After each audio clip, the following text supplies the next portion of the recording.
உங்க லைஃப்ல ஒண்ணு நீங்க நினைச்சுக்கங்க, நம்முடைய வாழ்க்கையில வந்து ஆண்டவர் நம்ம கூட எவ்வளவு இருந்தாலும், கர்த்தர் நம்ம கூட இருந்தாலும், இந்த தடை கற்கள் என்கிற ஒன்று நம்ம வாழ்க்கையில வந்துட்டு தான் இருக்கும். ஹலோ, நமக்கு வந்து தடை வர்றதுனால நம்ம நிறைய பேர் என்ன நினைப்போம் அப்படின்னு சொன்னா, ஆண்டவர் என் கூட இல்லையோ, ஆண்டவர் என்னுடைய காரியத்தை அங்கீகரிக்கலையோ அப்படின்னு நம்ம நிறைய நேரம் நினைச்சோம். கிடையாது. வேதம் சொல்கிறது, தடைகளை உடைக்கிறவர் உங்களுக்கு முன்னே போகிறார். அப்போ ஒண்ணு நீங்க நினைச்சுக்கணும், தடை வந்த உடனே நமக்கு என்னமோ தடை வருது, ஆண்டவரை நிறுத்துறாரா இல்ல அப்படின்னு சொன்னா பிசாசு தடுக்கிறானா, ஆண்டவர் எங்க கூட இல்லையா அப்படின்னு நினைக்கவே கூடாது. அவ்வளவுதான். ஒரு தடை வந்துருச்சுன்னா அடுத்தது உடனே முயற்சி எடுக்கணும், தைரியமா முயற்சி எடுக்கணும். அதான் வேதம் சொல்றது, நீதிமான் 7 தரம் விழுந்தாலும், இந்த 7 தரம் விழுந்தாலும் அப்படின்னு சொல்றது வெறும் பாவத்தை சொல்லல, அசுத்தத்தை சொல்லல.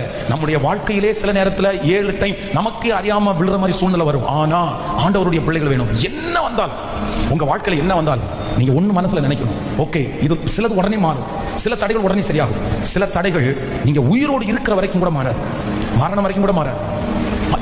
தேவனுடைய மனுஷன் அவ்வளவு பெரிய தீர்க்கதரிசி அப்போஸ்தலனாகிய பவுல், கர்த்தருக்கு ஒரு முள்ளு கொடுத்தாரு. அந்த முள்ளு எத்தனை வருஷம் வரைக்கும் இருந்துச்சு சொல்லுங்க? மரணம் வரைக்கும் அவருக்கு முள்ளு இருந்துச்சு. பட் அந்த முள்ளு இருந்ததுனால அந்த முள்ளுக்கு பின்னாடியே போய் டைம் வேஸ்ட் பண்ணாரா? அது ஒரு வாரத்தில் இருக்கட்டும், என் கிருபை உனக்கு போதும், உன் பலவீனத்தில் என் பலன் பூரணமாய் விளங்கும். அவ்வளவுதான்.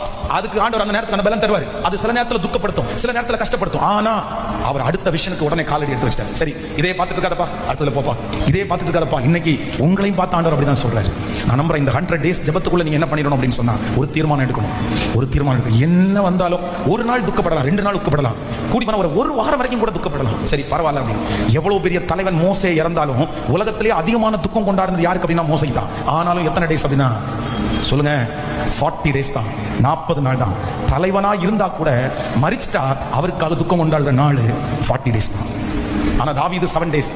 சரி மறந்துரு, அவ்வளவுதான், முடிஞ்சு. அது உடனே கிளம்புங்க பாளையத்தை, ஆண்டவரே அப்படிதான் விருப்பப்படுறேன். அதனால இன்றைக்கு யாரோ ஒருத்தர் உங்களை விட்டு போச்சு, ஏதோ ஒன்று போச்சுன்னு இருக்காங்க, அப்படியே முடங்கி நீங்க படுக்கவே கூடாது, உங்களுக்குன்னு ஒரு ரகபோத்தை கத்த தந்திருக்கிறார். இந்த ஈசாக்கு ரகபோத்துல இருந்து மட்டும் திருப்தி ஆகல, ரகபோத்துல வெற்றி கிடைச்சது உடனே நெக்ஸ்ட் அடுத்த தரவுக்கு போயிட்டாரு. சரி, என்ன விஷயம்? நான் நம்புறேன், அந்த ஈசாக்காய் கத்தவங்க எல்லாரையும் அபிஷேகம் பண்ண